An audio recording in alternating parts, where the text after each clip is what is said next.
jumpa dalam pelajaran IPS. Kali ini kita akan membahas tentang perubahan akibat interaksi antar ruang. Tujuan pembelajaran pada pertemuan ini adalah menjelaskan tentang perubahan akibat interaksi antar ruang yang meliputi berkembangnya pusat-pusat pertumbuhan, terjadinya perubahan penggunaan lahan, terjadinya perubahan orientasi mata pencarian, terjadinya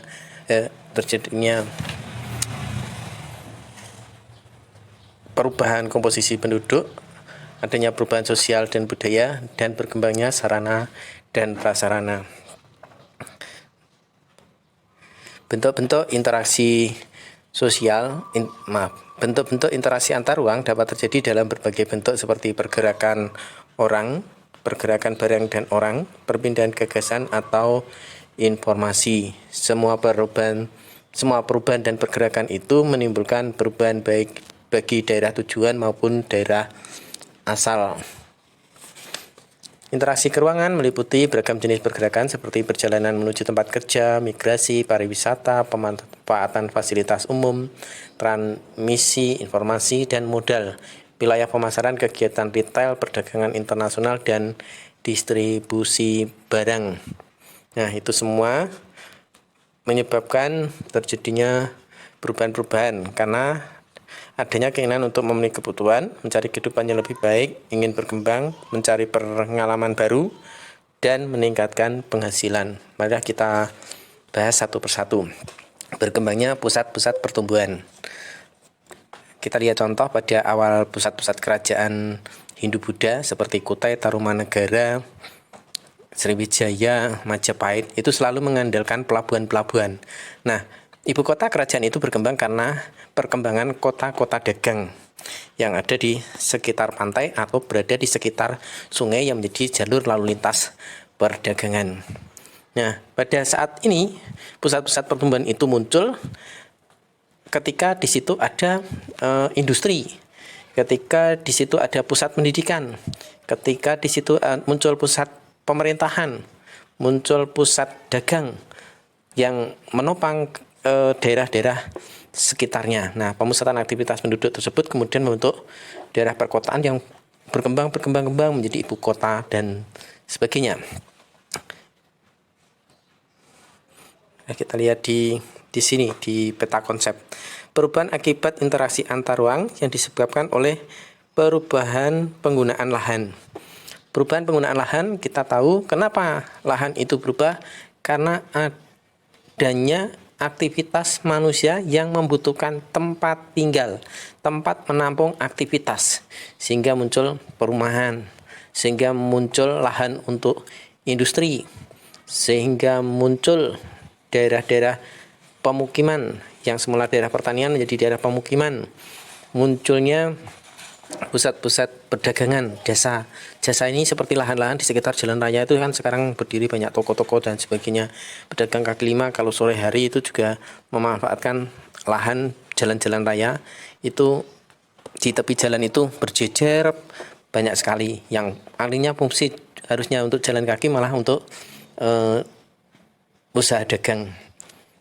Kemudian yang ketiga, perubahan orientasi mata pencaharian. Kita tahu kalau dulu itu di pinggir jalan kita tahu ada tukang cukur karena kepentingan ekonomi ya, karena kepentingan ekonomi mereka memanfaatkan jasa tukang cukur. Sekarang jadi barbershop, sekarang menjadi tempat salon ya, tempat salon ini untuk merawat rambut, memotong rambut, merawat, kemudian berkembang lagi perawatan kuku, perawatan alis, perawatan wajah, perawatan apa. Nah, salon yang dulunya itu hanya untuk memotong rambut sudah berkembang, maka dibutuhkan orang-orang yang pintar di bidangnya ya, barbershop.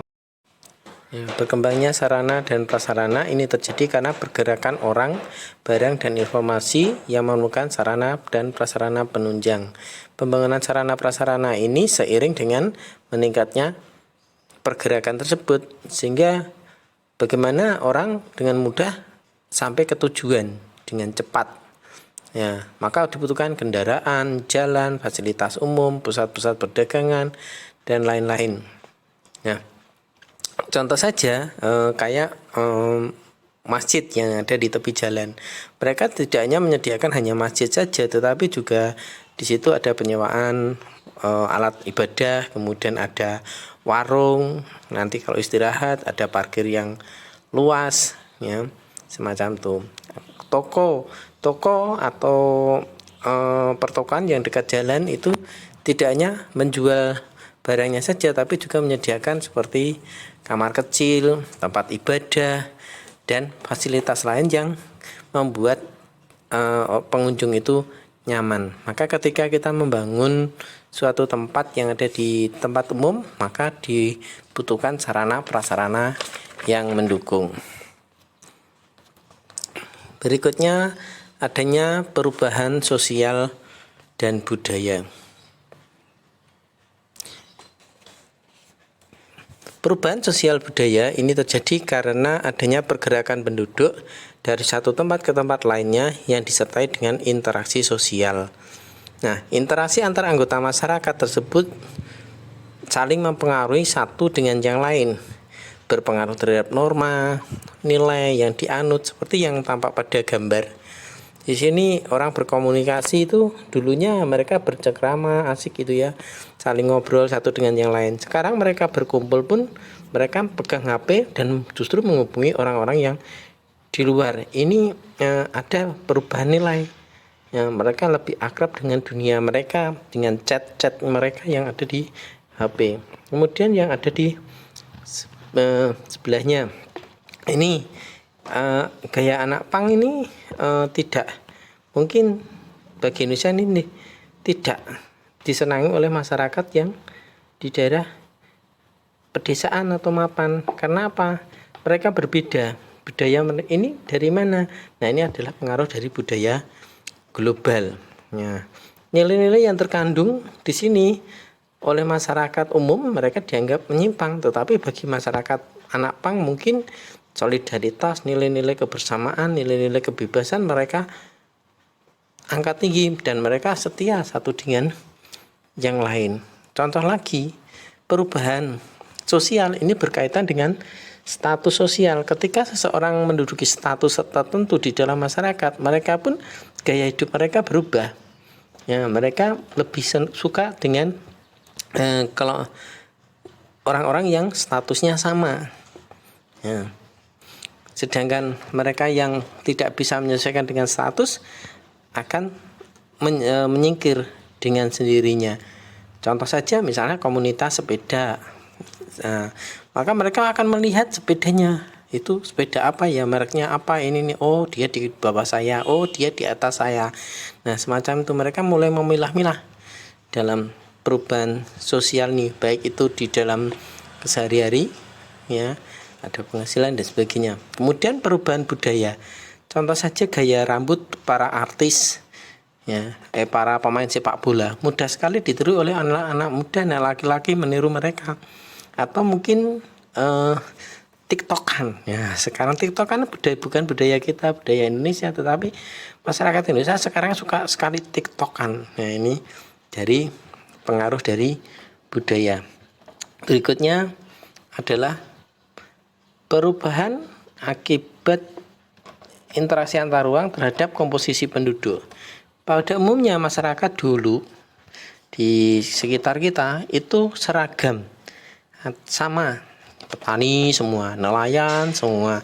Bahkan mereka tuh kenal satu penduduk dengan penduduk yang lain dari ujung ke ujung itu kenal, karena mereka hampir memiliki keturunan yang hampir sama, berdekatan.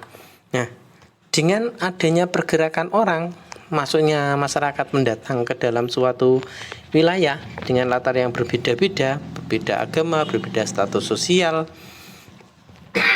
berbeda usia, jenis kelamin, mata pencarian, akibatnya komposisi penduduk pun berubah.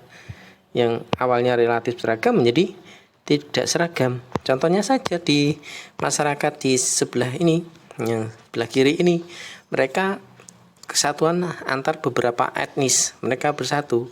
Kita kenal Bhinneka Tunggal Ika, bersatu berbeda-beda tetapi satu juga. Atau yang sebelah sini, mereka merasa sama, yaitu apa? Menyeberang jalan. Entah pakaiannya berbeda, entah agamanya berbeda, mereka pada saat itu berpikir bagaimana menyeberang jalan itu dengan selamat. Maka mereka bersama-sama semacam ini melupakan perbedaan yang ada pada mereka untuk satu tujuan. Nah, ini yang bisa kita sampaikan dalam pelajaran kali ini. Semoga bisa bermanfaat. Dan saya Dwianto dari SMP Negeri 1 Ngabus. Terima kasih atas perhatiannya dan assalamualaikum warahmatullahi wabarakatuh.